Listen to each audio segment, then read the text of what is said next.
మిత్రులారా, ఈ press conference Sambasivarao గారితో మాట్లాడినప్పుడు వారు తక్షణమే దీనికి అంగీకరించి మిమ్మల్ని అందరినీ పిలవడం, మీరు కూడా చాలా తక్కువ సమయంలో మీడియా చాలా పెద్ద మిగతా రాజకీయ పార్టీలు ఎవరు వచ్చారు వాళ్ళందరికీ కూడా నేను ప్రత్యేకంగా ధన్యవాదాలు చెప్తూ, ఇవాళ శవాలను ఇవ్వకపోవడం బంధువులకు కానీ తల్లిదండ్రులకు కానీ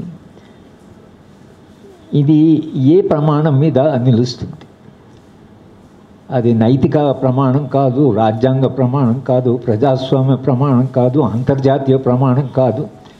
సార్ చెప్పినట్లు సుప్రీంకోర్టు గైడ్లైన్స్ ఉన్నాయి, నేషనల్ హ్యూమన్ రైట్స్ కమిషన్ చాలా గైడ్లైన్స్ ఇచ్చారు.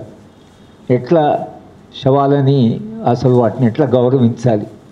శవాలను గౌరవించమనేది మన నాగరికతలోనే ఒక భాగంగా, నాగరికత ఎవాల్వ్ అవుతున్నది, అది పరిణామం చెందుతున్న క్రమంలో శవాన్ని మనం ఎలా గౌరవించాలి, దానం ఎలా చేయాలి అనడానికి కూడా శాస్త్రాల్లో కూడా దానికి ఒక ప్రత్యేకమైన పద్ధతి ఉంటుంది.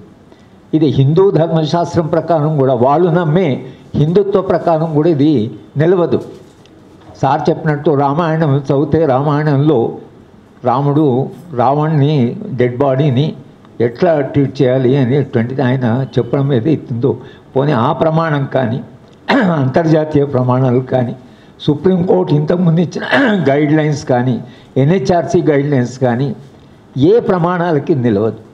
ఇవాళ మీరు శవాలను ఇవ్వకపోవడం, బంధువులు ఉన్నారు, తల్లిదండ్రులు ఉన్నారు, 4-5 రోజులు అక్కడ వాళ్ళు వెయిట్ చేస్తున్నారు, వాళ్ళ శవాలు ఇస్తారేమో. కేశవరావు గారి తమ్ముడు ఆయన ఏమన్నా అంటే, మా అన్న శవాన్ని ఇస్తే మా పిల్లలకు చూయిద్దాం అనుకున్నాం. ఆయన పిల్లలు ఎప్పుడు చూడలేదు కనుక మా పిల్లలు చూయించే దహనం చేద్దాం అనుకున్నాం. మేము ఇన్ని రోజులు ఇక్కడ ఎదురు చూసాం.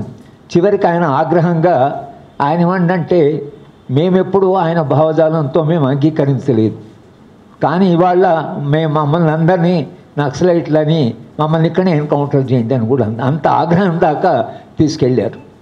అంటే ఎందుకు అసలు కాల్చినట్లు, బాడీస్ని ఎందుకు దహనం చేసినట్లు అంటే మరి శవాలకు భయపడుతున్నారా?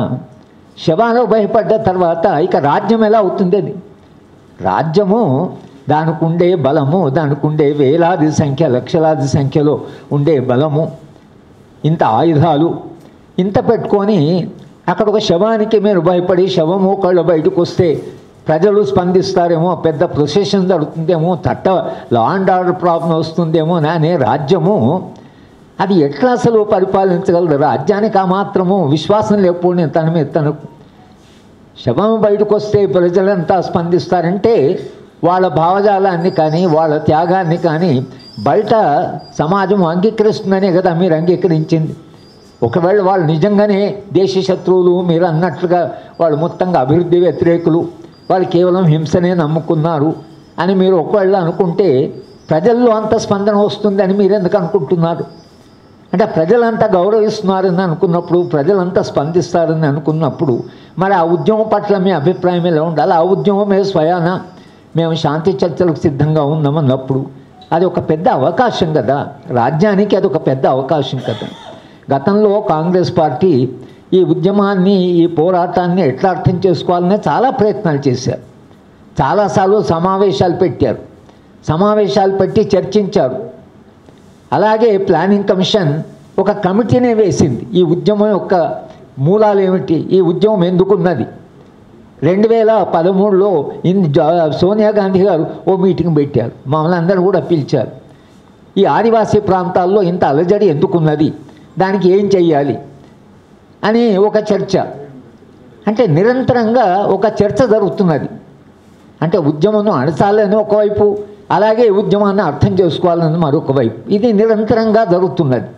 దాని కొరకనే ప్లానింగ్ కమిషన్ ఓ కమిటీ వేసి దాంట్లో శంకరం గారు, బాలగోపాల్ గారు, నందిని సుందర్, బేలా భాటియా వీళ్ళందరినీ వేసి ఆ కమిటీ ఒక రిపోర్ట్ ఇచ్చింది ప్లానింగ్ కమిషన్. దీనికి మూలాలు ఎక్కడున్నాయి, ఆ మూలాలలోకి మీరు వెళితే ఈ ఉద్యమం దీనికి పరిష్కారం మీకు దొరుకుతుంది, ఒక రాజ్యాంగపర శాంతియుత పరిష్కారం మీకు దొరుకుతుంది అని ఒక ప్రయత్నం జరిగింది. ఈ ఏ ప్రయత్నం లేకుండా ఇవాళ మీరు మొత్తంగానే ఉద్యమాన్ని ముహూర్తం కూడా పెట్టి ఆ లోపల మేము మొత్తం ఉద్యమాన్ని అణిచివేస్తాం అని మీరు అంటున్నారు. ఉద్యమాన్ని అణిచివేస్తే సమస్యలు ఉంటాయి కదా, సమస్యలు పరిష్కారం చేయడం వలన సమాజంలో శాంతి వస్తుంది. కానీ నేను చాలా సందర్భాలు చెప్తున్నాను, ఇవాళ ఛత్తీస్గఢ్లో కానీ, జార్ఖండ్లో కానీ, సెంట్రల్ బీహార్లో కానీ, గడ్చిరోలి కానీ, వెస్ట్ బెంగాల్లో కానీ ఎక్కడైతే ఈ ఉద్యమం ఈ పోరాటాలు జరుగుతున్నాయో ఈ ప్రాంతాలన్నీ ఆదివాసీ ప్రాంతాలు. ఆదివాసీ ప్రాంతాల్లో నిరంతరంగా ఈ పోరాటాలు ఎప్పటి నుంచి జరుగుతున్నాయి? 200 ఏళ్ళ నుంచి జరుగుతున్నాయి. 150 ఏళ్ళ కింద మీరు బిర్సా ముండా చనిపోయాడు. ఈ మధ్యన బిర్సా ముండా ఆయన చనిపోయిన దాన్ని సెలబ్రేట్ చేశారు ప్రభుత్వం. ఇదే ప్రభుత్వం ప్రధానమంత్రి వీళ్ళు బిర్సా ముండా పూలహారం వేశారు. ఆయన గౌరవంగా ఆయన చేసిన త్యాగాన్ని గౌరవంగా మీరు చూశారు. అలాగే సీతారామరాజు 100 ఏళ్ల క్రితం, అలాగే కొమరం భీం, రాజీవ్ గోండ్ల పోరాటం, మధ్య స్వాతంత్రోద్యమం నిండా పోరాటాలు ఉన్నాయి. ఆదివాసీ పోరాటాలు ఎందుకు? ఆదివాసీల పోరాటాలు ఇంత నిరంతరంగా ఆగకుండా నిరాఘాటంగా ఎందుకు పోరాటాలు చేస్తున్నారు? ఈ మాత్రం ప్రశ్న అడగలేదా ప్రభుత్వం? ఎందుకు ఈ పోరాటాలున్నాయని? ఈ పోరాటాలను ఎందుకంటే మీరు అడవిలోకి పోతున్నారు. అడవిలో విపరీతమైన సంపద ఉంది. ఆ సంపదను కొల్లగొట్టాలనుకుంటున్నారు. ఆదివాసులు ప్రతిఘటిస్తున్నారు. ఆదివాసులు ప్రతిఘటిస్తే ఆదివాసులతో చర్చలు జరపచ్చు కదా. ఎందుకు మీరు ప్రతిఘటిస్తున్నారు? ఇది దేశం కొరకు ఒకళ్ళ మీరు ఇది అభివృద్ధి, ప్రజల అభివృద్ధి అని అనుకుంటే, ఈ అభివృద్ధి ప్రజల ప్రయోజనం కొరకే అనుకుంటే చెప్పలేరా మీరు? ఆదివాసీలకు కూర్చోబెట్టి మీరు ఆదివాసులో సంప్రదింపులు చేయలేరా? కానీ మీరు ఏమాత్రం చర్చ కూడా లేకుండా ఆదివాసులు పోరాటాలని నిరంతరంగా అణిచివేయాలని చూస్తున్నారు. అణిచివేస్తూనే ఉన్నారు. అయినా పోరాటాలు కొనసాగుతున్నాయి. ఇవాళ అయితే ఇంకా మరి దుర్మార్గంగా ఇవాళ శవాలను ఇవ్వకపోవడానికి ఒక దుర్మార్గమైన భావజాలం ఉంది ప్రభుత్వానికి. ఆ భావజాలం ఏంటంటే ఆ అడవిలో ఉన్నటువంటి సంపద కొల్లగొట్టుకోవాలి. రాజ్యం కాదు, కార్పొరేట్ వాళ్ళకి అది అప్పచెప్పాలి. కార్పొరేట్కి అది అప్పచెప్పడానికి పర్యావరణంలో అంతర్జాతీయంగా రియోలో కాన్ఫరెన్స్ జరిగింది, యునైటెడ్ నేషన్స్ చర్చ జరిగింది, ప్రపంచం అంతా పర్యావరణం మీద చర్చ చేస్తుంటే నిన్న ఇక్కడ ఒకవైపు ఇది జరుగుతోంది, ఈ ప్రాణాలు తీసుకుంటున్నారు. ఎన్విరాన్మెంటల్ డిపార్ట్మెంటు మొత్తము పర్యావరణాన్ని కాపాడడం కొరకైనా డిపార్ట్మెంట్ పెడితే మీరు మహారాష్ట్రలో 1 లక్ష చెట్లను కొలగొట్టడానికి పర్మిషన్ ఇచ్చారు. ఇవాళ ఛత్తీస్గఢ్లో 2 లక్షల చెట్లు కూలగొట్టాలి. ఇప్పుడు అక్కడ ఉన్న మీరు లక్షల చెట్లని కూలగొట్టొచ్చా? పర్యావరణ యొక్క ప్రమాణాలు ఏమయ్యాయి? ఎందుకు కూలగొడుతున్నారు? మనుషులు విపరీతంగా ఉష్ణోగ్రత పెరిగింది, గ్లేషియర్స్ ఇది అవుతున్నాయి, ప్రపంచవ్యాప్తంగా ఆందోళన ఉంది, ఉష్ణోగ్రత పెరిగిపోతున్నది, వాతావరణం మారిపోతున్నది. ఇంత చర్చ జరుగుతున్నా మీరు లక్షల చెట్లని కూలగొట్టడం, చెట్లను కొలగొడుతున్నారు, మనుషులను కొలగొడుతున్నారు. మనిషి ప్రతిఘటిస్తే మనిషిని చంపుతున్నారు. చెట్టు అడ్డం వస్తే చెట్టును నరుకుతున్నారు. దేని కొరకు? ప్రశ్న ఏంటంటే దేని కొరకు మీరు చేస్తున్నారు? ఈ ఖనిజాలు తీసుకుంటారు, తీసుకొని ఏం చేస్తారు? కార్లు ఉత్పత్తి చేస్తారో మీరు వస్తువులు ఉత్పత్తి చేస్తారు. ఆ కారులో ప్రయాణం చేయడానికి వాతావరణం ఉండాలి కదా. అసలు అంటే దేశంలో ప్రపంచంలో ఒక వాతావరణం లేకుండా మనిషి ఎట్లా బతుకుతాడు? మనుషులు విపరీతమైన సంక్షోభాన్ని ఎదుర్కోబోతున్నారు. ఇవన్నీ కూడా మీరు కాదని, వాతావరణం పర్యావరణాన్ని కాదని, మనిషి యొక్క ప్రాణాన్ని కాదని, ఈ అభివృద్ధి మానవ వ్యతిరేకమని మీకు తెలిసి కూడా ఇంత దుర్మార్గానికి కొడగట్టడం ఏదైతుందో ఇది ప్రభుత్వ పాయింట్ ఆఫ్ వ్యూ నుంచి కూడా సమాజం యొక్క భవిష్యత్ దృష్ట్యా కూడా ఇది మంచిది కాదు. ప్రతిఘటించిన వాళ్ళని మీరు చంపుతున్నారు. వాళ్ళు మేము చర్చలు చేస్తామంటున్నారు. చర్చలు చేస్తే ఏం జరిగేది? వాళ్ళు ఒకళ్ళ చర్చలు పిలిస్తే, శాంతి చర్చ పిలిస్తే వాళ్ళు ఈ మాట చెప్పేవాళ్ళు, మీరు పర్యావరణాన్ని కాపాడండి, చెట్లను నరకొద్దు, ఒకవేళ మీరు ఖనిజాలను తోకాలంటే దాన్ని చాలా జాగ్రత్తగా తోకండి, దానికి దేశ అభివృద్ధి కొరకే చేయండి, కార్పొరేట్లకు అప్పచెప్పకండి, శాంతి చర్చలు వచ్చేవి. మీ అభిప్రాయంలో మీరు చెప్పగలిగేవాళ్ళు. కానీ శాంతి చర్చలే వద్దని, ఇంకా దానికి శాంతి చర్చలు చేస్తామన్న వాళ్ళని మీరు చంపేసి వాళ్ళను కూడా, వాళ్ళ శవాలను కూడా ఇవాళ ఇస్తే జనం విపరీతంగా వస్తారు, వాళ్ళ శవయాత్రకు జనం వస్తారు. మరి జనం వస్తున్నారంటే దాని అర్థం ఏంటి?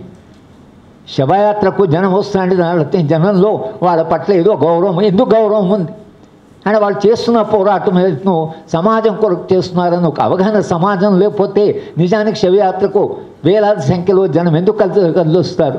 కనుక ఇవి ఏవి కూడా దృష్టిలో పెట్టుకోకుండా ఇప్పటికైనా కేంద్ర ప్రభుత్వం మొత్తంగా తమ విధానం ఏదైతే పునరాలోచించాలి. ఇది చాలా ప్రమాదకరమైనటువంటి అభివృద్ధి. మీరు మనుషులను కూడా చంపి శవాలను కూడా ఇవ్వకుండా మీరు ఖనిజాలని తవ్వుదామనుకుంటున్నారు. కానీ దాని పర్యవసానం ఏంటి? దీర్ఘకాలంలో మనం ఎటువంటి సమాజం వైపు వెళ్తున్నాము, ఎటువంటి అభివృద్ధిది అనే మౌలిక ప్రశ్నలు ఏవైతున్నాయో అవైతే మిగిలిపోతాయి కదా. ప్రశ్నలు మిగిలినంత కాలం ఏదో రకంగా ఉద్యమాలు వస్తూనే ఉంటాయి. కనుక శాంతి చర్చలు జరిపి మౌలికమైనటువంటి సమస్యలు ఏమిటో తెలుసుకొని వాటికి పరిష్కారాల మార్గాలు వెతికేటువంటి క్రమమే అభివృద్ధి. అంతేకాని మా ఇష్టం వచ్చిన అభివృద్ధి చేస్తాం, మేము ఇష్టం వచ్చినగా ప్రవర్తిస్తాం, మేము రాజ్యాంగాన్ని ఖాతరు చేయం, ఏ ప్రమాణాలు లేకుండా మేము మనుషులను చంపడమే కాకుండా వాళ్ళ దహనాలు కూడా మేమే చేస్తాం అంటే మీరు అన్ని హద్దులు దాటిపోతున్నారు. ఈ హద్దులు దాటిపోతే దాని పర్యవసానం ఏంటో ఆలోచించండి. జనం అక్కడ ఆగుతారా, అభివృద్ధి అక్కడ ఆగుతుందా? అక్కడ ఉండే ఆదివాసుల పరిస్థితి ఏంటి, వాళ్ళ భవిష్యత్తు ఏమిటి, అక్కడ ఉండే పర్యావరణం భవిష్యత్తు ఏమనే ప్రశ్నలు. చివరిగా ఒక మాట అంటే రాజ్యము తన హద్దులను దాటి, రాజ్యాంగపర హద్దులను దాటి తన అధికారాన్ని విస్తృతంగా ఏ ప్రమాణాలు లేకుండా ఉపయోగించడం అనేది ఒకవేళ మనం అంగీకరిస్తే మా ఆందోళన అంతా ఏమిటంటే కేవలం వాళ్ళ చనిపోయినటువంటి త్యాగాలు చేసిన వాళ్ళే కాదు, త్యాగాలు చాలా కాలం చేస్తున్నారు. కానీ రాజ్యము ప్రవర్తిస్తున్న పద్ధతి ఏదైతుందో ఇది ఇలాగే ప్రవర్తిస్తే అది అక్కడ ఆగదు, అది అక్కడ ఆగదు. ఎందుకంటే ఒకసారి మనిషిని తినడానికి పులి అలవాటు పడితే పులి రక్తాన్ని మనిషి రక్తాన్ని చూస్తానికి అది ఆగదు. అందుకని హిందూ స్వరాజ్లో కూడా గాంధీ గారు ఆ హిందూ స్వరాజ్లో డైలాగ్ ఉంది. అయితే ఎవరో అంటే అది ఎడిటరు ఒక రీడర్కు సంభాషణ హిందూ స్వరాజ్. దాంట్లో ఒక సంభాషణ ఏంటంటే ఒకవేళ బ్రిటిష్ వాళ్ళు మారి వాళ్ళు మనని బాగా పరిపాలిస్తాము అని ఒకవేళ వాళ్ళు మనం వాగ్దానం చేస్తే మీరు స్వాతంత్రోద్యమం ఆగిపోతుందా అంటే గాంధీ గారు పులి తన స్వభావాన్ని మార్చుకుంటుందని మీరు నన్ను ఒప్పిస్తే నేను దానికి ఒప్పుకుంటాను. అంటే ఇది పులి స్వభావం ఏదైతుందో అది మారడం చాలా కష్టం. దానికి అందుకనే రాజ్యాంగము, రాజ్యాంగబద్ధము, చట్టబద్ధం ఇవన్నీ పెట్టింది దాన్ని కంట్రోల్ చేయడానికి. ఇవన్నీ ఖాతరు చేయకుండా రాజ్యం ఏది పోతుందో ఇది సమాజానికి ప్రమాదం. కాబట్టి మేము విశాల సమాజానికి, విశాల ప్రజానీకాన్ని ఇది మా సమస్య కాదు అని మీరు అనుకోకండి. ఈ సమస్య మనందరిది. పాలన ఎలా జరిగితే దాని ప్రభావం మన మీద ఉంటుంది. కనుక సమాజము విస్తృతంగా స్పందించవలసిన ఒక చారిత్రక సందర్భం ఇది. స్పందిస్తేనే మన దేశంలో రాజ్యాంగాన్ని కానీ, ప్రజాస్వామ్యాన్ని కానీ, నాగరికతను కానీ లేదా రాజ్యాంగ విలువలను కానీ కాపాడుకుంటాం. లేకపోతే ఇవన్నీ ధ్వంసమయ్యేటువంటి ఒక ప్రమాద దశలో మనం ఉన్నాము అనేటువంటి విషయాన్ని మరొకసారి మీ ద్వారా విశాల సమాజానికి మేము విజ్ఞప్తి చేస్తూ నేను సెలవు